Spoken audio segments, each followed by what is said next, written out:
قرآن مجید فرقان حمید کی جو سب سے پہلی وحی نازل ہوئی وہ سورہ علق کی ابتدائی آیات تھیں۔ اقرأ بسم ربک الذی خلق، خلق الانسان من علق، اقرأ وربک الاکرم، الذی علم بالقلم، علم الانسان ما لم یعلم۔ یہ 5 آیات تھیں سورہ علق کی جو سب سے پہلے نازل ہوئیں۔ جو آیات سب سے پہلے اتری وہ آخری پارے میں، یہ کیوں ہے؟ قرآن پاک کی ترتیب یہ ہم نے پہلے سن لیا ہے کہ ترتیب نزول، قرآن کی نزول کی ترتیب الگ ہے اور قرآن کے جمع ہونے کی ترتیب الگ ہے۔ یہ ابتدا میں ہم سماعت کریں، نزول کب ہوا ان آیات کا اور کیسے ہوا، کیسے وحی کی ابتدا ہوئی۔ علماء نے لکھا کہ رمضان المبارک میں ان آیات کا نزول ہوا، اور 2 اقوال ذکر کیے ہیں، یا تو رمضان کی 17 راتیں گزر چکی تھیں، 17 دن گزر گئے تھے، اس کے بعد ان آیات کا نزول ہوا، یا 24 دن گزر گئے تھے، لیکن ہوا رمضان میں ہے۔ اس کی دلیل کیا ہے؟ اس کی دلیل قرآن کی ایک اور آیت ہے۔ رب ذوالجلال ارشاد فرماتا ہے شہر رمضان الذی انزل فیہ القرآن، رمضان کا وہ بابرکت مہینہ ہے جس میں قرآن نازل کیا گیا۔ ابتدائے وحی کیسے ہوئی؟ وحی کی ابتدا کیسے ہوئی؟ ابتدا میں نبی پاک صلی اللہ علیہ وسلم کو سچے خواب آتے تھے، ایسے خواب کہ حضور خواب دیکھتے تھے اور پھر اس کی روز روشن کی طرح اس کی حقیقی تعبیر ہو جایا کرتی تھی، جو دیکھتے تھے وہی ہوتا تھا۔ یہ خواب سچے خواب آتے تھے۔ نبی پاک صلی اللہ علیہ وآلہ وسلم، آپ کی یہ عادت کریمہ تھی کہ آپ اپنے گھر سے سامان لیتے اور غار حرا میں کئی دن جا کے خلوت میں رب ذوالجلال کی عبادت کیا کرتے تھے۔ یہ حضور کی عادت کریمہ تھی۔ سیدہ خدیجہ الکبریٰ سے نکاح ہو چکا تھا اور 40 سال کی عمر میں پہلی وحی نازل ہوئی۔ حضور کا نکاح ہوا ہے 25 سال کی عمر میں اور 40 سال میں پہلی وحی آئی ہے، یعنی تقریباً 15 سال کے بعد، نکاح کے 15 سال کے بعد۔ نبی پاک صلی اللہ علیہ وسلم غار حرا میں موجود تھے۔ حضور فرماتے ہیں کہ میں نے دیکھا کہ ایک فرشتہ میرے پاس آیا، فرشتہ جبریل امین تھے، اور انہوں نے آ کے نبی پاک صلی اللہ علیہ وسلم سے کہا اقرأ، پڑھیے۔ تو حضور نے فرمایا ما انا بقاری، میں پڑھنے والا نہیں ہوں۔ اس کا مطلب یہ تھا کہ مجھے دنیا میں کسی استاد نے پڑھایا نہیں ہے تو میں پڑھتا نہیں ہوں، میں پڑھنے والا نہیں ہوں، مجھے دنیا سے کسی نے نہیں پڑھایا، کیونکہ جتنا علم تھا وہ سب رب ذوالجلال کا دیا ہوا تھا۔ آپ نے فرمایا ما انا بقاری۔ پھر کہا، آپ فرماتے ہیں کہ پھر اس کے بعد اس فرشتے نے مجھے گلے لگایا اور زور سے دبایا۔ فرمایا بہت زور سے اس نے گلے لگا کے دبایا، پھر اس نے مجھے چھوڑا۔ پھر کہا اقرأ، پڑھیے۔ میں نے پھر کہا ما انا بقاری، میں پڑھنے والا نہیں۔ پھر گلے لگایا، پھر چھوڑا۔ پھر تیسری بار پھر کہا اقرأ، پڑھیے۔ میں نے کہا ما انا بقاری، میں پڑھنے والا نہیں۔ پھر گلے لگایا انہوں نے اور پھر گلے لگا کے مجھے چھوڑا۔ پھر اس کے بعد کہا اقرأ بسم ربک الذی خلق، پڑھیے اپنے رب کے نام سے جس نے پیدا کیا ہے۔ یعنی آپ خود نہیں، جس کی طرف سے علوم دیے گئے ہیں اسی کے نام سے پڑھیے، اسی کے نام سے اقرأ بسم ربک الذی خلق۔ پھر حضور نے پڑھا۔ پھر اس کے بعد مزید آیات، خلق الانسان من علق، پیدا کیا انسان کو خون کے لوتھڑے سے، خون کے لوتھڑے سے پیدا کیا۔ مفسرین فرماتے ہیں کہ نطفہ رحم مادر کے اندر جانے کے بعد تقریباً 42 دن تک اسی حالت میں رہتا ہے، اس کے بعد خون میں تبدیل ہو جاتا ہے۔ پھر اس کے بعد وقت گزرتا رہتا ہے، پھر وہ گوشت بنتا ہے، پھر فرشتے رب ذوالجلال سے پوچھتے ہیں اللہ مذکر ہو کہ مؤنث ہو، پھر رب جو فرماتا ہے حکم اسی کی صورت بنائی جاتی ہے 4 ماہ کے بعد۔ اور یہ تو رب ذوالجلال بیان فرمایا خلق الانسان من علق، پیدا کیا خون کے لوتھڑے سے۔ اقرأ، پڑھیے، وربک الاکرم، اور آپ کا رب سب سے زیادہ کریم ہے، آپ کا رب سب سے زیادہ کریم ہے۔ الذی علم بالقلم، وہ رب جس نے قلم کے ساتھ تعلیم دی، قلم کے ساتھ سکھایا۔ علم الانسان ما لم یعلم، اور انسان کو، انسان سے مراد سرکار دو عالم صلی اللہ علیہ وسلم ہے یہاں پہ، اور انسان کو وہ سب سکھایا جو وہ نہ جانتے تھے۔ ما کانا جو ہونا ہے، وما یکون جو ہوگا، اس سب کا علم اپنے حبیب کو عطا فرمایا۔ یہاں ایک سوال یہ پیدا ہوتا ہے کہ رب ذوالجلال نے اپنے 2 تعارف پیش کیے ہیں اس صورت کی ابتدائی، یہ پہلی وحی تھی ان 5 آیات کی۔ پہلا تعارف رب نے یہ پیش کیا، خلق الانسان من علق، رب وہ ہے جس نے انسان کو خون کے، جمے ہوئے خون کے لوتھڑے سے پیدا کیا ہے۔ اور دوسرا تعارف ہے الذی علم بالقلم، وہ رب ہے جس نے انسان کو قلم کے ساتھ تعلیم دی۔ تو پہلے فرمایا کہ اسے گوشت کے لوتھڑے سے پیدا کیا، پھر اس کے بعد دوسرا تعارف اپنا پیش کیا کہ اسے تعلیم دی قلم کے ساتھ۔ تو اس میں مناسبت کیا ہے؟ ان دونوں میں مناسبت کیا ہے؟ قلم کے ساتھ تعلیم دینے کا ذکر ہے اور گوشت کے لوتھڑے کے ساتھ پیدا کرنے سے کیا مناسبت؟ علماء نے لکھا بات یہ ہے کہ خون کا جو لوتھڑا ہوتا ہے وہ سب سے زیادہ حقیر چیز ہے، تخلیق کے مراحل میں حقیر چیز ہے گوشت کا لوتھڑا، خون کا لوتھڑا، اس کی کوئی حیثیت نہیں ہے۔ انڈا بھی اگر توڑا جائے اور انڈے سے اگر خون نکلے تو اس کو پھینک دیا جاتا ہے، انڈے کو استعمال میں کوئی نہیں لاتا، نہ تو وہ چوزا ہے نہ پکانے کے قابل ہے، تو کوئی چیز نہیں ہے وہ، تو اس سے بدبو آتی ہے۔ تو علق جو ہے خون کا لوتھڑا وہ سب سے حقیر چیز ہے، یعنی رب ذوالجلال کی ذات وہ ہے، اس کی شان یہ ہے کہ اس نے پیدا کیا تو سب سے حقیر تھے، اور پھر اس کے بعد اپنا جو تعارف پیش کیا دوسرا فرمایا الذی علم بالقلم، یہ وہ ذات ہے جس نے انسان کو قلم کے ساتھ تعلیم دی، سکھایا۔ پھر اسی انسان کو جو گوشت کا ٹکڑا تھا، خون کا لوتھڑا تھا، کوئی حیثیت نہیں تھی، اسے قلم کے ساتھ جب تعلیم دی، اسے اپنا بنایا تو اسے اشرف المخلوقات بنا دیا۔ 2 تعارف اس لیے پیش کیے کہ جب انسان کچھ بھی نہیں تھا تب بھی وہی مالک تھا، سب کچھ بنانے کے بعد بھی وہی مالک ہے، کیونکہ بنانے والا ہی وہی ہے۔ تو یہ پہلی آیات جب اتنی غار حرا میں جبریل امین نبی پاک صلی اللہ علیہ وآلہ وسلم یہ وحی ہو گئی، حضور اپنے گھر تشریف لے آئے اور سیدہ خدیجہ الکبریٰ سے آ کے فرمایا مجھے چادر اڑا۔ پہلی وحی تھی، سیدہ خدیجہ الکبریٰ نے چادر اڑائی، پھر پوچھا یا رسول اللہ کیا معاملہ ہے، کیا معاملہ ہے، کیا وجہ ہے؟ تو نبی پاک صلی اللہ علیہ وسلم نے پوری بات بیان فرمائی۔ سیرت ابن ہشام نے لکھا کہ کیفیت یہ تھی کہ نبی پاک صلی اللہ علیہ وسلم کا سر اقدس سیدہ خدیجہ الکبریٰ کی گود میں تھا، اور حضور نے پورا واقعہ بیان کیا، ایسا ہوا ہے، ایسا ہوا ہے۔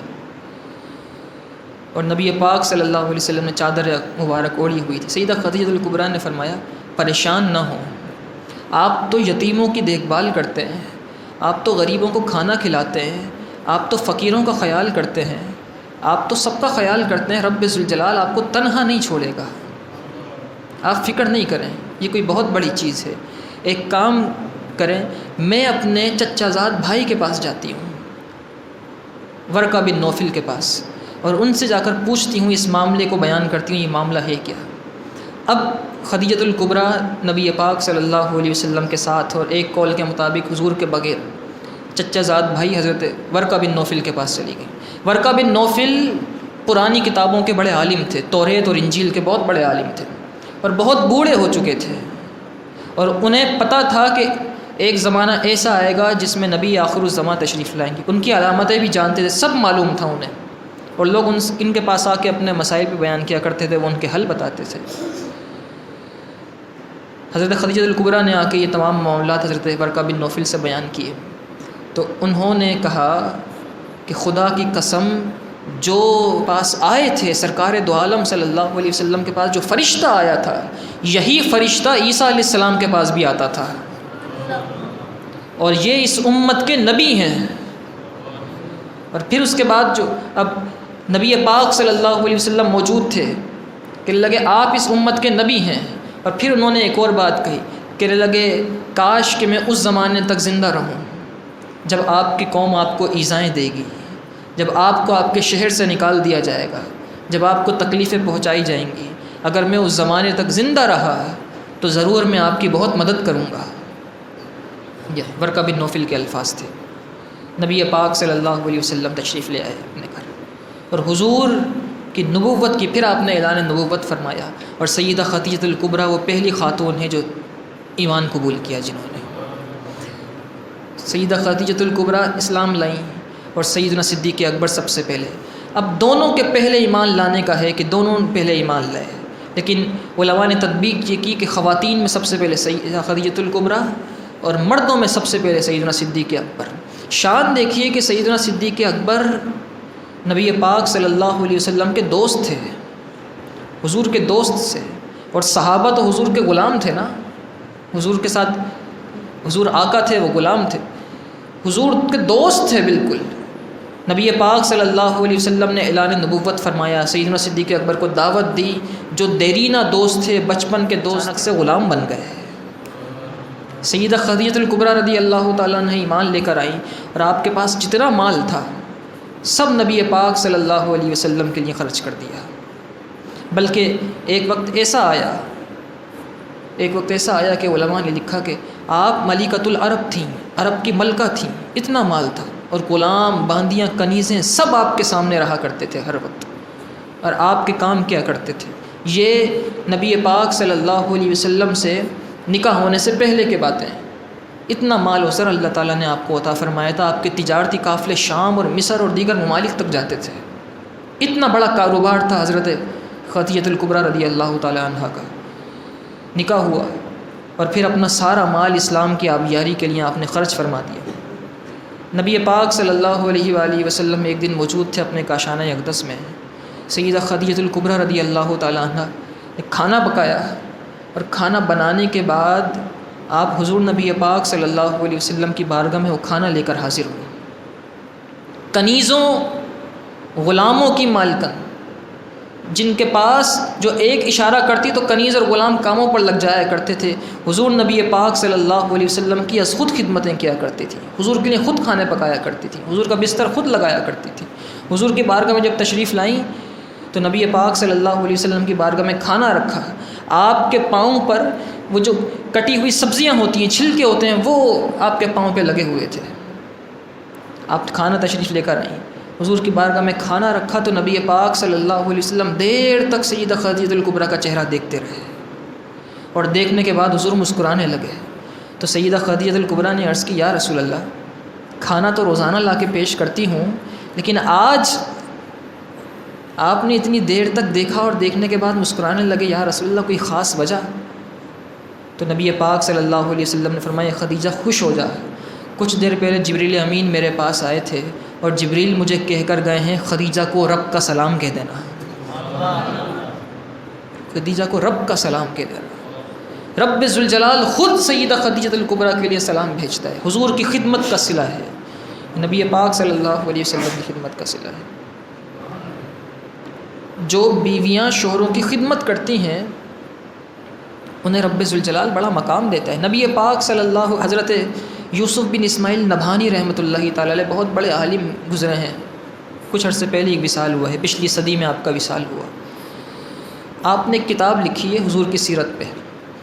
جب آپ نے سیرت پہ کتاب لکھنی شروع کی تو حضور کی سیرت پہ کتاب لکھنا ایک مشکل کام ہے. آپ کی زندگی کے واقعات، ان پر تحقیق کرنا، پھر ان کی استنادی حیثیت، وہ مستند ہیں کہ نہیں ہیں، وہ صحیح ہیں کہ نہیں ہیں، پھر ان کو ٹٹولنا، ان کو دیکھنا، جانچنا. تو آپ نے اپنی بیوی سے کہا کہ میں کتاب لکھ رہا ہوں حضور کی سیرت پر، اور میں چاہتا ہوں کہ خلوت نشینی میں کتاب لکھوں، دنیا کے معاملات سے بالکل کٹ کے، کھانا یہ وہ اس سب معاملات سے کٹ کے کتاب لکھنی ہے، کیونکہ حضور کی سیرت پہ کتاب ہے، اور تقریباً 4 سے 5 مہینے لگیں گے. آپ کی زوجہ نے کہا ٹھیک ہے. اب آپ کی زوجہ نے کہا کہ آپ بے فکر ہو جائیں، گھر کے جتنے معاملات ہیں، بچوں کی تعلیم سے لے کر گھر چلانے تک جتنے معاملات ہیں وہ سب میرے ذمے ہیں، بس آپ کا کام یہ ہے کہ آپ حضور کی سیرت پہ کتاب لکھیں گے. اب انہوں نے کتاب لکھنی شروع کی. 4 مہینے پورے ہوئے تو حضرت علامہ یوسف بن اسماعیل نبھانی رحمۃ اللہ تعالی علیہ نے وہ کتاب لا کے پیش کی اپنی بیوی کے سامنے. کہنے لگے دیکھیے پوری ہو گئی. تو حضرت یوسف بن اسماعیل نبھانی رحمۃ اللہ تعالی علیہ کی زوجہ جو ہے رونے لگیں. تو آپ نے پوچھا رونے کی وجہ؟ اب تو تم سکون کا وقت آ گیا ہے، اب تو میں گھر کے کام کروں گا، تمہیں تو خوش ہونا چاہیے، اتنے دن تک جو تم پر بوجھ تھا وہ بوجھ اب ہٹ جائے گا، اب میں کام کروں گا، کتاب مکمل ہو گئی۔ تم روتی ہو اس بات پہ کتاب مکمل ہونے پر؟ تو آپ کی زوجہ کہتی ہیں کتاب مکمل ہونے پر نہیں روتی، بات یہ ہے کہ جب تک آپ کتاب لکھ رہے تھے اس عرصے میں نبی پاک صلی اللہ علیہ وسلم نے 4 بار اپنا دیدار کرایا ہے، اور حضور ہر بار یہ کہا کرتے تھے تو اپنی شوہر کی ایسی خدمت کر رہی ہے، اسی لیے ہم تجھے اپنا دیدار کروا رہے ہیں۔ تو اپنے شوہر کی خدمت کر رہی ہے اس لیے ہم تجھے دیدار کرا رہے ہیں۔ تو یہ ہے مقام اور مرتبہ، لیکن کاش کہ آج کل کی خواتین بھی یہ سمجھنے لگ جائیں۔ ضرورت ہے نا، سکھانے کی ضرورت ہے۔ قرآن حدیث سے دوری کی وجہ سے آج کیوں خدمتیں نہیں ہوتی ہیں، کیوں مرد اپنی بیوی کی خدمت نہیں کرتا، کیوں عورت اپنی شوہر کی خدمت نہیں کرتی؟ ان ڈراموں نے، ٹی ویوں نے اور کہانیوں، قصوں نے، ناولز نے بیڑا غرق کر کے رکھ دیا ہے۔ سکھایا ہی اس میں یہ جاتا ہے کہ ذرا سی بات ہو تو شوہر کو یہ کہا جاتا ہے کہ تو خلا، بیوی کہتی ہے خلا لے لو، مرد کہتا ہے طلاق دے دو، ساس کہتی، ٹی وی پہ یہی دکھایا جاتا ہے، سیریلز میں یہی دکھایا جاتا ہے، شوز میں یہی دکھایا جاتا ہے۔ قرآن و حدیث سے اگر نسبت ہوتی، کوئی قربت ہوتی، کوئی قرآن و حدیث سمجھنے سمجھانے والا کوئی ہوتا تو آج ہمارا معاشرہ کہاں سے کہاں پہ پہنچا ہوا ہوتا۔ پھر یہی تو وہ مائیں تھیں جن کی گودوں سے حضرت بابا فرید الدین گنج شکر جیسے پیدا ہوتے تھے، سلطان صلاح الدین ایوبی پیدا ہوتے تھے۔ یہی تو مائیں تھیں۔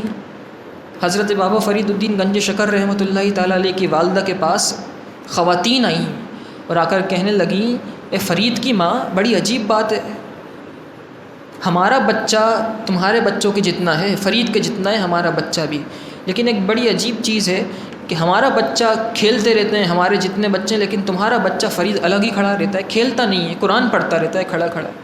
کیا وجہ ہے اس کے اندر؟ کوئی راز ہے؟ کیسی تربیت کی ہے تم نے اس کی؟ تو بابا فرید کی والدہ کہتی ہیں فرید کا تو اس میں کمال ہے ہی، کچھ کمال اس میں میرا بھی ہے۔ تو آپ کی والدہ کہتی ہیں، آپ عورتیں کہتی ہیں کیا کمال ہے آپ کا؟ کہتی ہیں میرا کمال یہ ہے کہ میں نے بچپن میں کبھی فرید کو بغیر وضو کے دودھ نہیں پلایا تھا، میں نے فرید کو کبھی بچپن میں بغیر وضو کے دودھ نہیں پلایا تھا۔ تو جب ایسی مائیں ہوں گی تو ایسی اولادیں ہوں گی۔ اللہ تعالی ہمارے گھرانوں کو جنتی گھرانہ بنائے۔